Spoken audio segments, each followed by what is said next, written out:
Pemerintah dan TNI harus bijaksana mengadili kasus ini.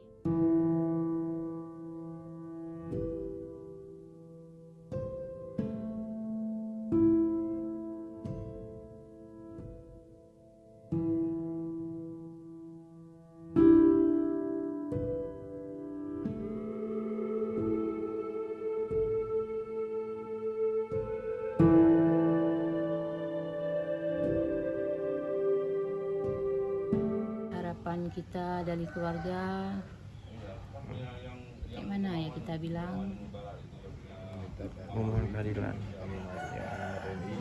dihukum yang setimpal menurut apa yang sudah dia perbuat.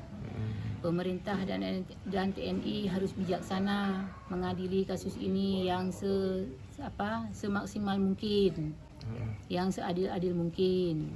Kami mohon sekali sama Bapak Pemerintah Jokowi.